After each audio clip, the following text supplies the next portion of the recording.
Put the master keys on the table, Daniel. Your mother left you a salary, not a school. My stepfather said it in front of the entire board, 9 days after we buried her. I was holding the brass keyring my mother had carried for 26 years. Behind him, the glass wall of the conference room looked down over 3 school buildings, a science wing, and the auditorium where nearly 800 students had attended her memorial. Victor Hale believed those buildings now belonged to him. He believed the board had already accepted it, and he believed the folder beside my hand contained my resignation. I placed the keys on the polished table and said, "Before I leave, the board should hear the recording." That was the first moment his smile disappeared, but it was not the moment he lost everything. That had happened 6 months earlier, in a quiet hospital room, when my mother signed a document Victor never knew existed. My name is Daniel Mercer. I was 37 when this happened, and I had spent most of my adult life helping my mother build Mercer Preparatory Academy in Columbus, Ohio. My mother, Elaine Mercer, did not inherit money, land, or influence. She started the school in 1998 with 12 students, 4 folding tables, and a rented church basement that flooded whenever it rained hard. She taught English in the mornings, handled admissions in the afternoons, and cleaned the classrooms after parents picked up their children. By the time I graduated from college, Mercer Preparatory had become one of the strongest independent schools in Central Ohio. It had 3 campuses, a scholarship foundation, a performing arts center, and a waiting list long enough to make other school owners resentful. My mother was not wealthy in the way people imagined.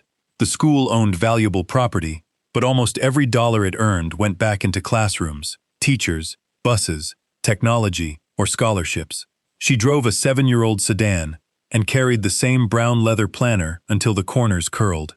She cared about one thing more than reputation: control. Schools lose their purpose when the wrong people control the keys, she used to tell me. At the time, I thought she meant principals, budgets, and admissions policies. I learned later that she meant Victor. My father died when I was 16. He was a quiet man who repaired industrial elevators and never complained about working nights. My mother stayed single for almost 10 years after his death. Then she met Victor Hale at a charity dinner in 2011. Victor was polished in every way my mother was practical. He wore tailored suits, remembered names, and spoke about education as if he had spent his life studying it. In reality, he had spent most of his career in corporate fundraising. He knew how to enter a room, identify the person with the most influence, and make that person feel understood. My mother was 55. Victor was 48. They married 18 months later. I tried to welcome him. For the first few years, Victor was careful with me. He never challenged my role directly. He called me son when other people were listening, and Daniel when they were not. He joined the school first as an unpaid development advisor. Then he became director of advancement, then executive director of community partnerships. Each title sounded temporary. Each gave him more access. By 2021, he controlled donor events, major sponsorships, alumni campaigns, and most of the board's social relationships. I served as director of operations.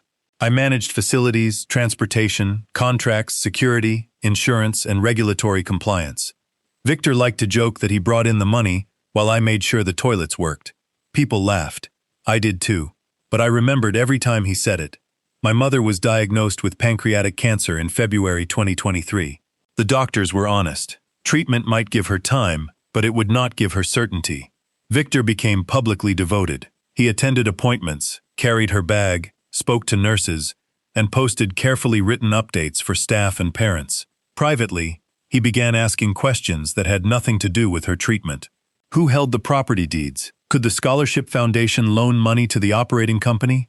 Which board members had authority to approve an emergency leadership transition? Did my mother's shares pass through probate? The first time I heard him ask that last question, we were in the hospital cafeteria. My mother was upstairs receiving chemotherapy. Victor stirred his coffee and asked, "Has Elaine ever explained the succession structure to you?" "She has explained the operating plan." "That isn't what I asked." I looked at him. He smiled. "You're sensitive right now," he said. "We all are." Then he changed the subject. 3 weeks later, our finance director, Patricia Gomez, came into my office and closed the door. Patricia had been with the academy for 14 years. She did not dramatize problems. She documented them. She placed a printed invoice on my desk. It was for $86,000 in strategic donor development services from a company called Northbridge Outreach. I never approved this, I said. Neither did Elaine. Victor? Patricia nodded. He says it falls under his discretionary development budget.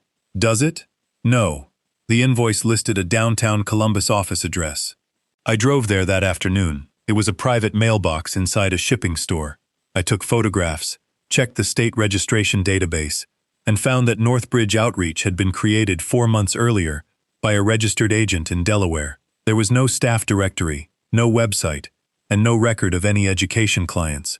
When I raised the issue with Victor, he did not become defensive. He became amused.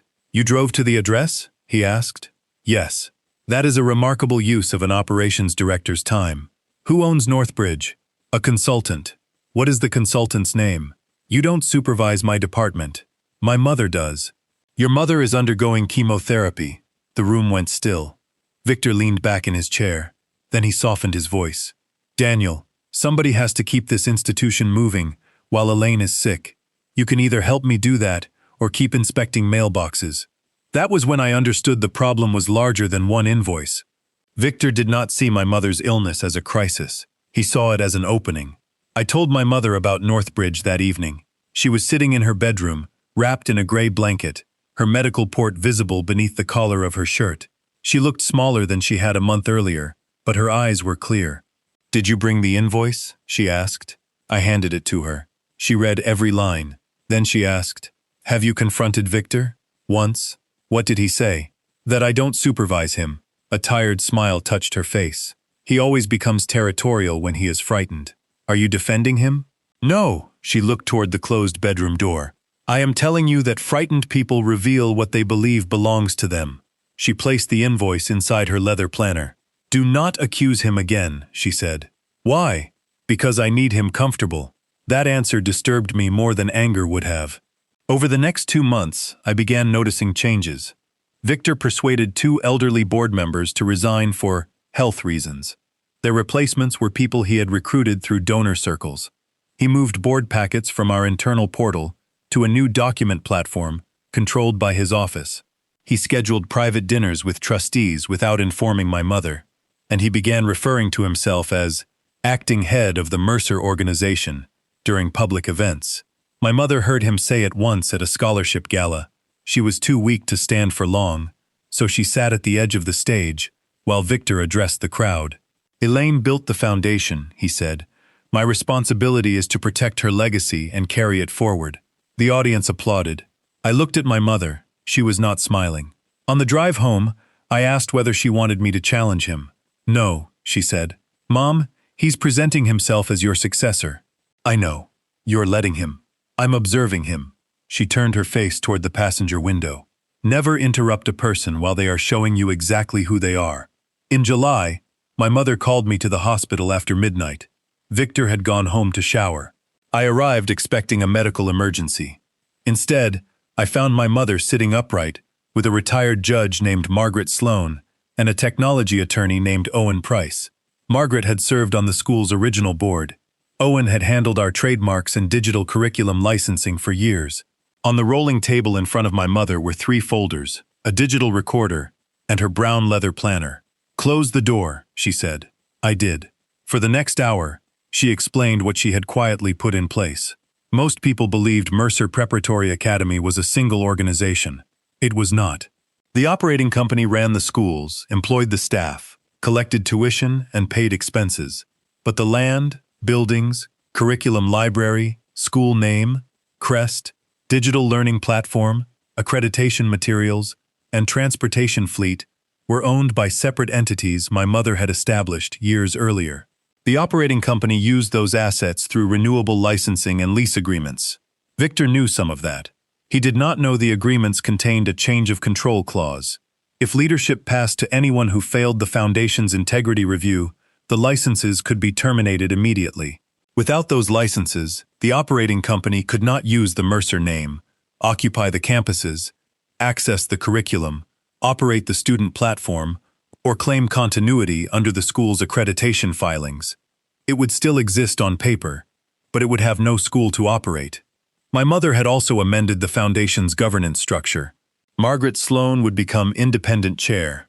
Owen Price would serve as legal trustee of the Intellectual Property Trust. I would receive operational authority over the property entity and the right to nominate the next school president. Victor would inherit my mother's majority interest in the operating company. Exactly what he wanted. He'll control the company? I asked. Yes. Why give him anything? Because people reveal themselves faster when they believe they have won. Owen slid one of the folders toward me. Inside were copies of vendor payments, donor account transfers, expense reports, and board communications. My mother had been investigating Northbridge Outreach. The company was not owned by Victor. It was owned by his younger brother, Martin Hale. Over 11 months, Victor had approved $312,000 in payments to Northbridge for consulting work that Patricia could not verify. A second company had received another $74,000 for donor research. That company was registered to Victor's former business partner. Why haven't you reported this? I asked. Because I needed to know whether it was theft, preparation, or both, my mother said. And now? Now I need you to listen. She turned on the digital recorder. Her voice sounded weaker through the speaker, but every word was precise.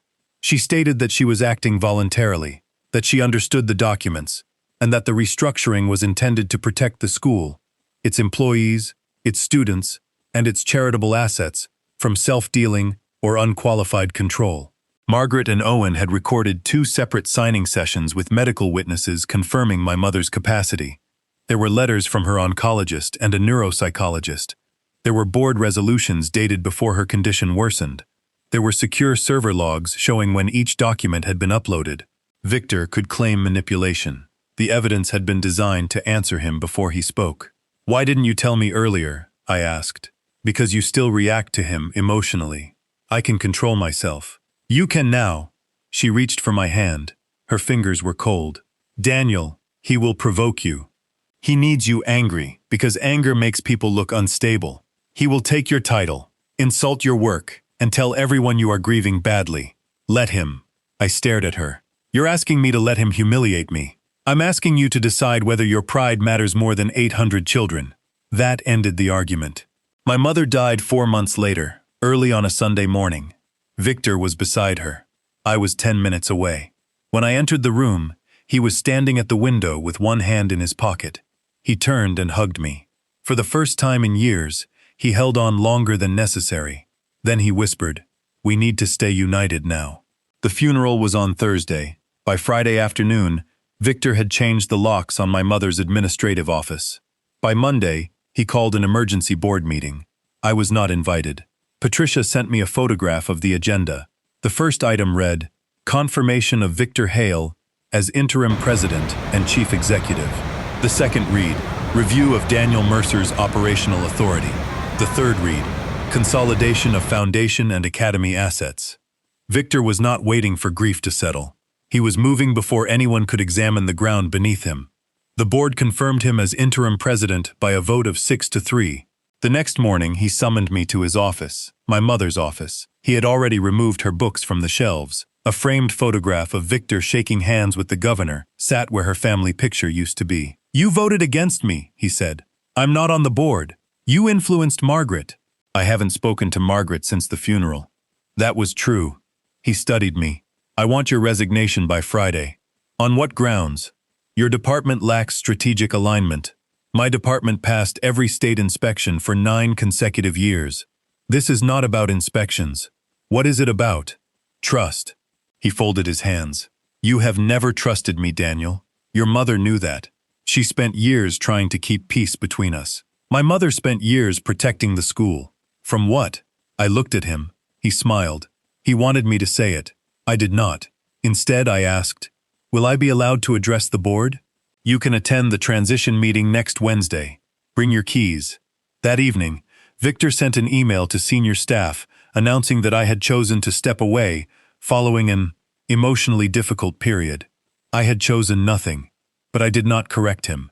My mother had warned me. He needed me angry, so I became quiet. During the next 8 days, I continued working as if nothing had changed. I approved bus maintenance. I signed emergency repair orders. I answered Victor politely in meetings. At night, I worked with Owen, Margaret, Patricia, and an independent forensic auditor. We did not need to prove Victor was unpleasant. We needed to prove he had failed the integrity conditions written into the licensing agreements. The payments to Northbridge were serious, but Victor could claim he had relied on legitimate consulting recommendations. Then Patricia found the access logs. 3 weeks before my mother's death, someone using Victor's administrator credentials had downloaded the Foundation's donor database, property schedules, insurance valuations, and confidential board records.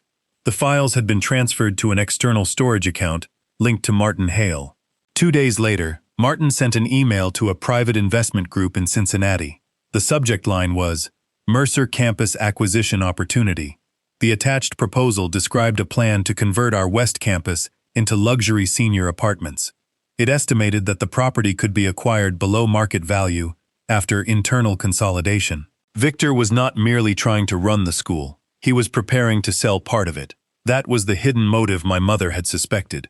And then Victor made the mistake that completed the case. He called Patricia into his office and instructed her to backdate a consulting agreement for Northbridge. Patricia told him she needed written authorization. Victor sent it by email. When she hesitated, he called her again. This time, she recorded the conversation because Ohio law allowed a participant to record a call without notifying the other person. Victor's voice was calm. The agreement needs to appear as if Elaine approved it before her health declined, Patricia asked. Did she approve it? Victor paused. Then he said, Elaine understood that I would make necessary decisions. Don't become difficult now. Patricia asked what would happen if she refused. You are close to retirement, he said. I would hate for your final years here to become uncomfortable. That sentence was enough. Not because it was cruel, because it proved intent. The morning of the transition meeting, I arrived early. 9 board members sat around the conference table. Victor had invited 2 donors, the school's outside accountant and a public relations consultant. He wanted witnesses to his victory. My brass keys were in my left hand. The evidence folder was in my right. Victor began with a prepared speech about continuity, courage, and protecting my mother's vision. Then he turned toward me. Daniel has served this institution in an operational capacity for many years, he said. But grief can affect judgment, and leadership requires emotional stability. There it was, exactly as my mother predicted, he continued. For the good of the academy, Daniel will be stepping away effective immediately. I have not resigned, I said. Victor gave me a sympathetic look. This is not the place for an emotional dispute. Margaret Sloan sat at the far end of the table, silent. Owen Price was beside her. Victor gestured toward my hand. Put the master keys on the table, Daniel. Your mother left you a salary, not a school. Every face turned toward me. I thought of my mother in the hospital. Let him. So I placed the keys on the table. Then I set down the folder. Before I leave, I said, the board should hear the recording. Victor's smile vanished. His attorney shifted in his seat. What recording? Victor asked. Owen connected a small speaker to his laptop. Patricia's voice filled the conference room first. Did Elaine approve the Northbridge agreement? Then Victor's voice. Elaine understood that I would make necessary decisions. The recording continued through the threat about Patricia's retirement. Nobody interrupted it. When it ended, Victor looked at Patricia. You recorded me? Patricia did not answer. Owen opened the first folder. He distributed the vendor records, corporate registrations, and bank tracing report showing that Northbridge belonged to Martin. Then Margaret displayed the campus acquisition proposal on the wall screen. Victor's face changed when he saw his brother's email. That document is incomplete, he said. It is complete, Owen replied, including the metadata. Victor turned toward the board. This is a coordinated attack by people who never accepted Elaine's marriage. Margaret finally spoke. No, Victor, this is an integrity review. Owen placed the amended licensing agreements in front of each board member. He explained the structure slowly. The operating company Victor had inherited did not own the campuses, the curriculum, the Mercer name, the crest, the student platform, the bus fleet, or the accreditation support materials. His company licensed them, and those licenses could be terminated if the controlling officer engaged in undisclosed related party transactions, attempted unauthorized asset transfers, falsified records, or threatened employees who refused to participate. Victor read the first page, then the second. His attorney leaned close and whispered something. Victor looked at me. "You did this." "No," I said. "Elaine did." He shook his head. "She was sick. She didn't understand these documents." Owen was ready. He played my mother's recorded statement. Her voice entered the room, weak but unmistakable. She named Victor. She described the suspicious payments. She explained the purpose of the trust and licensing structure. Then she said the sentence that broke whatever remained of his defense. "If Victor uses my death to seize control, remove Daniel without cause, conceal related party payments, or place school property at risk, I direct the trustees to terminate every license immediately." Victor stared at the speaker. For 1 second, he looked less angry than wounded. Not because my mother had mistrusted him, because she had understood him. His attorney requested a private recess. Margaret refused. "The academy has students arriving in 40 minutes, she said. "We are resolving this now." She called for a vote to remove Victor as interim president, pending a full investigation. 8 hands rose. Victor did not raise his. The motion passed 8-1. Owen then served him with formal notice that the operating company's licenses would be suspended unless control was transferred to a qualified interim administrator by 5 o'clock that afternoon. Without the licenses, Victor's company could not legally open the campuses the next morning under the Mercer name. He had inherited the company. But the company no longer controlled the school. Victor pushed his chair back. "This is theft." I picked up the brass keys from the table. "No," I said. "This is the safeguard you triggered." That was the only line I gave him. He left the conference room with his attorney. The public relations consultant packed her laptop without looking at anyone. The 2 donors remained seated. One of them quietly asked Margaret what the school needed to stay stable. By noon, staff had been informed that Victor was on administrative leave. By 3, the board appointed me interim chief operating administrator, while a national search for a permanent president began. I did not take my mother's office. I left it empty for 6 months. The forensic investigation continued. It found $418,000 in payments linked to Victor, Martin, and 2 associates. Some services had been exaggerated. Others had never been performed. The board referred the findings to law enforcement and our insurance carrier. Victor's attorney initially threatened litigation, claiming undue influence and incapacity. That threat disappeared after Owen provided the medical evaluations, witness statements, signing videos, server records, and the recording of my mother explaining the structure in her own words. Martin's investment proposal made the situation worse. It showed that the attempted consolidation was connected to a planned property transaction. Victor eventually signed a settlement relinquishing his interest in the operating company, repaying a substantial portion of the disputed funds, and waiving all claims against the trust, foundation, and property entities. The criminal investigation was not something I controlled. I did not negotiate it away. Several months later, Victor pleaded guilty to charges related to falsified business records and misuse of charitable funds. He avoided prison under the final agreement, but he received probation, restitution obligations, and a permanent prohibition against serving as an officer of a charitable education organization in the state. Patricia stayed another year before retiring. At her farewell dinner, she handed me my mother's brown leather planner. She had found it inside a locked finance cabinet after the investigation began. Most of the pages contained ordinary things: teacher interviews, enrollment numbers, roof repairs, scholarship names. On the final written page, my mother had made a short list: protect the teachers, protect the land, protect Daniel from becoming bitter. The 3rd line was the hardest. For months, I had imagined that justice would feel like triumph. It did not. It felt like unlocking the front doors at 6:15 on a cold Monday morning and hearing the heating system come alive. It felt like watching buses turn into the driveway. It felt like students filling hallways Victor had planned to convert into sales projections. The school survived because my mother understood something I had not. Love does not replace structure. Trust does not replace oversight. And good intentions do not protect an institution from a person who believes proximity gives him ownership. My mother did not leave me a dramatic inheritance. She left me responsibility. The land is still owned by the trust. The curriculum remains protected. No future president, including me, can sell a campus or transfer the school's intellectual property without independent approval. At first, part of me resented that. Then I understood. She had not created the system only to stop Victor. She had created it to stop anyone. Even me. 2 years later, I was offered the permanent presidency. I declined. I remained chief operating officer and helped the board hire an educator named Dr. Renee Wallace, who had spent 20 years leading nonprofit schools. Victor would have taken the title because he wanted authority. I had learned to ask a different question. What arrangement protects the mission after the people in the room are gone?